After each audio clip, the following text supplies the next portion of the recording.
Rebonjour, nous allons donc enchaîner sur ce que nous avons vu dans la première capsule. Cette deuxième capsule, elle sera dédiée à la syntaxe de la phrase complexe. Qu'est-ce qu'on entend par phrase complexe? Quels sont les types de phrases complexes? C'est ce que nous allons voir ensemble dans cette deuxième capsule. Alors déjà, quand on parle de phrases complexes, on parle de tout ce qui est en relation avec la subordination. Mais dans la phrase complexe, nous avons la juxtaposition, la coordination et puis la complétive. En fait, il y a déjà une segmentation que l'on a déjà opérée, c'est ce qu'on appelle les phrases dépendantes et les phrases indépendantes. Et dans les phrases indépendantes, par exemple, vous avez la phrase simple, vous avez la juxtaposée, vous avez la coordonnée, alors que dans la phrase dépendante, on a la phrase complexe. Dans cette phrase complexe, nous avons la complétive, nous avons la relative, nous avons l'interrogative indirecte et puis nous avons la circonstancielle. Vous avez l'exemple suivant.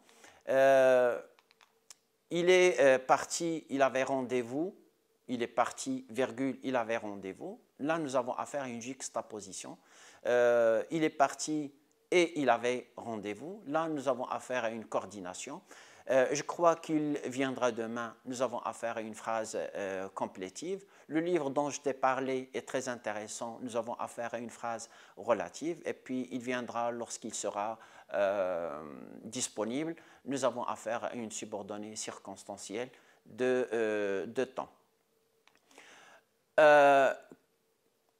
Qu'est-ce qu'une phrase complétive? Qu'est-ce qu'une subordonnée complétive? Donc, subordonnée complétive est en relation avec le groupe verbal de la phrase principale, de la proposition principale. J'attends qu'il parte. Qu'il parte constitue une subordonnée complétive qui est en relation avec le verbe de la principale et il a la fonction grammaticale de complément d'objet direct. Cette subordonnée complétive peut être transformée en une subordonnée en un substantif. Par exemple, j'attends son départ, qui devient un groupe nominal et qui a la fonction aussi de complément d'objet direct. La subordonnée complétive peut être introduite par un certain nombre d'éléments. Par exemple, nous avons des verbes qui introduisent la déclaration. Par exemple, affirmer, déclarer, dire, s'exclamer. Des verbes qui expriment l'opinion, comme par exemple croire, juger, trouver, penser. Des verbes qui expriment les sentiments, souhaiter, désirer, craindre, regretter, se réjouir. Des verbes qui expriment la volonté, par exemple vouloir, exiger, demander. Des verbes qui expriment la perception, par exemple voir, entendre, sentir. Et puis des verbes qui expriment la connaissance, comme par exemple savoir, apprendre, s'apercevoir, se rendre compte de. Alors, les types de complétives. La complétive, elle peut être conjonctive, c'est-à-dire introduite par la conjonction de subordination. Cette conjonction, il peut être que, ou encore une conjonction composée de ce que à ce que. Je crois que François commencera à bien travailler cette année. Nous avons au niveau de la complétive, donc la conjonctive, on peut aussi avoir l'interrogative indirecte, par exemple introduite par un pronom, un adverbe, un adjectif interrogatif ou encore exclamatif, comme je me demande quand est-ce qu'il viendra, je me demande comment il a fait pour réussir, je ne sais pas s'il a bien travaillé son exposé. Nous avons aussi au niveau de la complétive ce qu'on appelle les infinitifs, du genre j'espère pouvoir les aider. En fait, j'espère que je pourrai les aider, qui a été transformé en infinitif. Pourquoi? Parce que nous avons l'identité des sujets.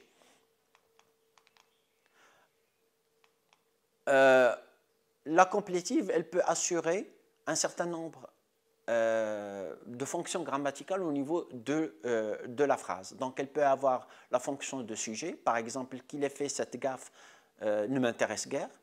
Il peut être attribut du sujet comme dans l'essentiel est qu'il est là, ou encore qu'il soit là, l'essentiel est qu'il soit là, pardon, et donc qu'il soit là et attribut du sujet l'essentiel. Ça peut être un complément d'objet direct introduit par la conjonction que. Je pense que son rendez-vous est arrivé, donc que son rendez-vous est arrivé à la fonction de complément d'objet direct du verbe penser. Et ça peut être aussi un complément d'objet indirect introduit par des conjonctives du genre à ce que ou de ce que. Je tiens à ce que sa famille soit heureuse ou encore je m'attends à ce qu'il vienne. Il peut être aussi complément de nom. Par exemple, il est effrayé à l'idée qu'on puisse trouver une solution, à l'idée qui constitue un substantif, donc qu'on puisse trouver une solution subordonnée complétive qui a la fonction de complément de nom. Ça peut être aussi un complément de l'adjectif. Je suis heureux que nous ayons trouvé cette solution. Que nous ayons trouvé cette solution est en relation avec l'adjectif heureux et donc il constitue un complément de l'adjectif. Maintenant, quels sont les modes des verbes dans la subordonnée complétive? On peut avoir l'indicatif, comme on peut avoir le subjonctif. Donc l'indicatif, quand on a affaire à des verbes introducteurs qui sont assertifs, déclaratifs par exemple, comme je pense que ce paysage est magnifique ou je sais que ce paysage est magnifique. Mais ça peut être aussi un mode subjonctif en fonction du verbe introducteur qui peut être un verbe de volonté, un verbe qui exprime la crainte, un verbe qui exprime la joie ou encore le doute. Je veux que tu viennes, je désire que tu viennes, je souhaite que tu viennes, je crains que tu ne sois pas à la hauteur ou encore je me réjouis de ce qu'il nous est proposé. Parfois, le subjonctif peut se trouver au commencement de la phrase, c'est-à-dire à l'initiale de la phrase. Par exemple, qu'il ait refusé de venir, c'est impardonnable. Et donc là, nous avons un détachement. Ce n'est pas un détachement, mais la subordonnée est placée en tête de phrase. On peut avoir aussi l'infinitif. Donc, la phrase, la transformation de la complétive est introduite par que en infinitif est obligatoire quand les deux propositions principales et subordonnées ont le même sujet. Par exemple, je veux que je sorte. C'est une phrase qu'on ne peut pas dire, mais que je peux transformer en phrase infinitive qui est correcte, je veux sortir, ou encore tu dois venir, on ne peut pas dire tu dois que tu veux. Alors, nous allons aborder le mode des verbes dans la subordonnée complétive. On va commencer par le premier mode qui est l'indicatif. Généralement, l'indicatif, il est introduit ou il est exprimé à travers des verbes assertifs, déclaratifs, comme par exemple, je pense que ce paysage est magnifique ou encore je sais que ce paysage est magnifique. On peut aussi avoir le subjonctif. Le subjonctif, il est déclenché à travers les verbes de la principale. Ce sont des verbes qui peuvent exprimer la volonté, la crainte, la joie, le doute, comme par exemple vouloir, désirer, souhaiter, redouter, avoir peur, craindre, se réjouir, etc. Parfois, le subjonctif peut se trouver au commencement de la phrase, comme dans l'exemple suivant, qu'il ait refusé de s'impliquer dans cette affaire ne m'étonne pas du tout. Donc, vous avez une subordonnée qui est subordonnée complétive qui est placée en tête de phrase. Et cette subordonnée a un verbe qui est au mode subjonctif. Nous pouvons aussi avoir l'infinitif. Donc, l'infinitif, c'est lorsque les deux sujets, celui de la principale et celui de la subordonnée, sont identiques. Et des fois aussi pour ne pas tomber sur des phrases qui sont mal formées ou mal faites, qui ne correspondent pas aux normes grammaticales. Par exemple, je veux sortir, je ne peux pas dire je veux que je sorte, ou encore tu dois venir, je ne peux pas dire tu dois que tu viennes. Deuxième point à traiter à ce niveau-là, au niveau de la subordonnée complétive, donc on a vu la conjonctive, maintenant on va essayer de voir l'interrogative indirecte. Tout à l'heure, au niveau de la phrase simple, nous avons vu l'interrogative directe, maintenant nous allons essayer de voir l'interrogative indirecte. L'interrogative indirecte, c'est une subordonnée qui est introduite soit par la conjonction de subordination si, soit par un morphème interrogatif qui peut être un pronom, qui, que, quoi, lequel, qui peut être aussi un déterminant, quel, ou un adverbe, pourquoi, comment, quand, combien. D'un point de vue syntaxique, l'interrogative indirecte fait partie du groupe verbal, donc elle fait partie du groupe verbal de la principale et assume la fonction de complément d'objet direct de la phrase. À l'instar donc de l'interrogative directe, on peut aussi avoir une interrogative totale ou encore une interrogative partielle selon le morphème interrogatif introducteur, pronom, adverbe, déterminant. Vous avez un certain exemple, un certain ensemble d'exemples. Par exemple, dis-moi s'il est heureux et ce qu'il compte faire, ou encore j'ignore qu'il a rencontré, ou encore personne ne comprend comment il a pu obtenir ces renseignements, ou encore je me demande quelle sera sa réaction. La subordonnée interrogative, elle dépend d'un verbe qui contient donc le sens de la question demander ou encore une valeur négative, ignorer, ne pas savoir. Je ne sais pas ce que je fais ici, je ne sais pas comment il va travailler son exercice. Donc nous sommes dans une interrogative indirecte. Je me demande comment il a pu apporter des clarifications ou des informations à propos du sujet à traiter.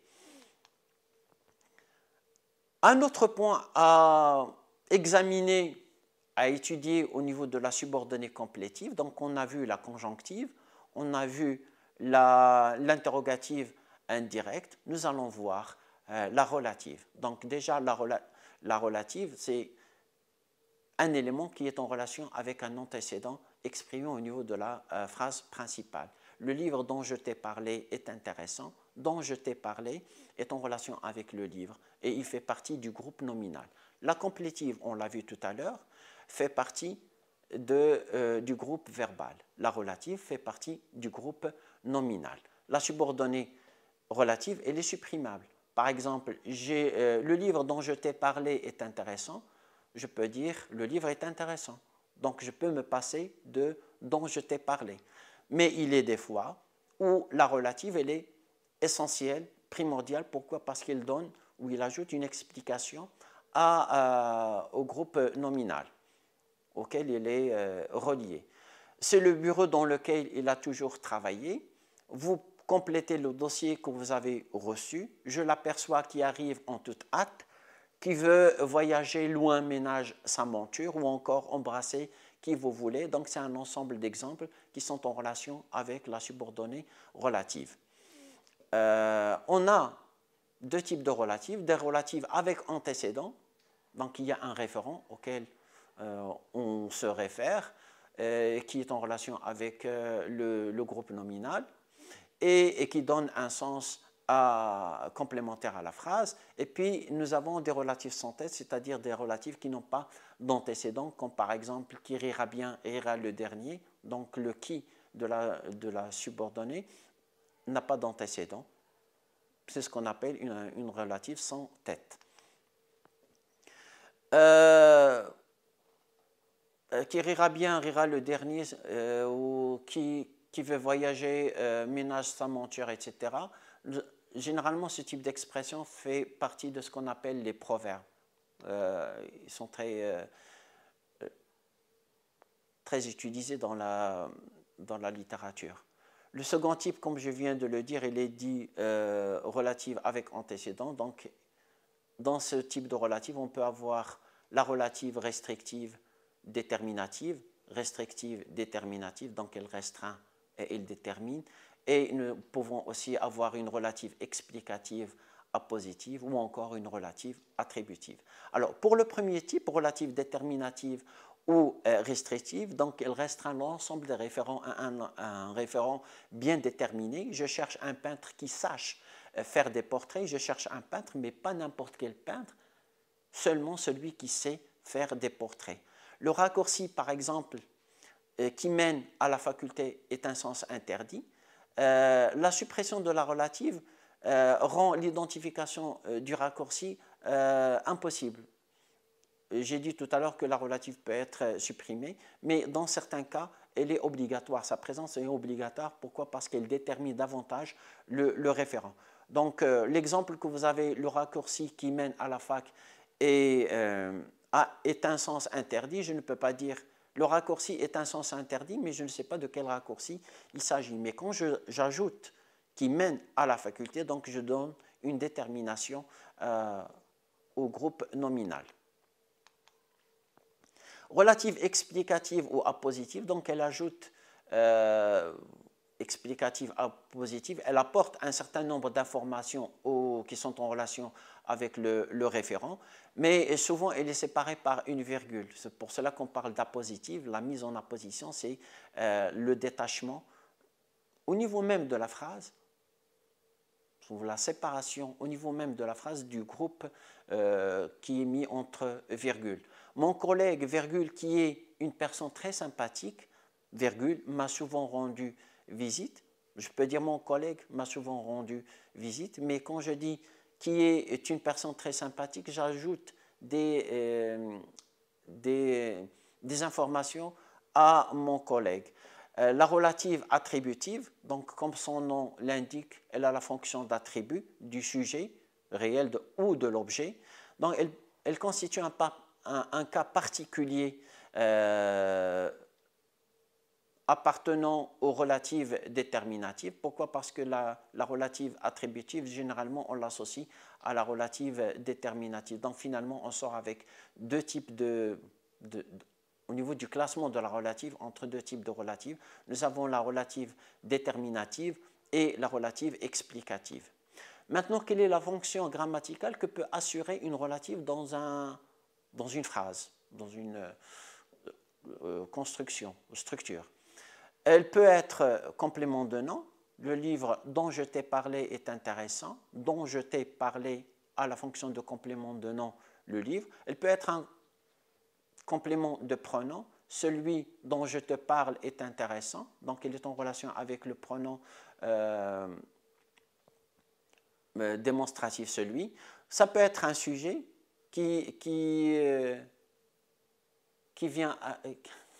va à la chasse perd sa place, donc qui a la fonction de sujet. Ça peut être aussi un complément d'objet direct. Contrairement à la conjonction de subordination, le pronom relatif, elle a toujours une fonction dans la relative, donc il peut être complément circonstanciel, il peut être complément d'objet direct, il peut être sujet. Maintenant, quel est le mode utilisé au niveau de la relative? Nous avons généralement l'indicatif, mais on peut aussi trouver le subjonctif, employé quand la relative véhicule une valeur qui exprime l'hypothétique, l'incertitude ou encore la subjectivité. On a déjà évoqué l'exemple « je cherche un peintre qui sache faire des dessins », par exemple, ou encore « je cherche un médicament qui guérisse rapidement la toux ». Donc, je cherche un médicament, mais pas n'importe quel médicament, celui qui guérit rapidement la toux. Donc, c'est incertain, c'est hypothétique, etc. C'est pour cela qu'on a employé le mode subjonctif. Dernier point à traiter dans cette deuxième capsule au niveau de la syntaxe de la phrase complexe, c'est la subordonnée temporelle. Donc, elle exprime un état de choses. Cet état de choses, c'est le temps. Elle sert à situer l'action dans le temps. Il y a plusieurs moyens que l'on utilise pour exprimer la subordonnée temporelle. Donc, il y a des morphèmes qui expriment le temps. Il y a ce qu'on appelle le choix du subordonnant. Il dépend non seulement de la relation entre l'action de la principale et celle de la subordonnée, mais aussi de la valeur aspectuelle de la principale par rapport à la subordonnée. C'est pour cela qu'on a trois types de relations possibles. Nous avons la simultanéité, nous avons l'antériorité et nous avons la postériorité. Donc déjà, quand je parle de la simultanéité, c'est les deux actions, celle de la principale et celle de la subordonnée, elles se font en même temps. L'antériorité, c'est toujours la subordonnée par rapport à la principale, elle se fait avant celle de la principale. L'action de la subordonnée temporelle se fait avant celle de la principale. Et la postériorité, c'est-à-dire que l'action de la subordonnée se fait après celle de la principale. Voilà en gros la deuxième capsule qui est réservé à la syntaxe de la phrase complexe.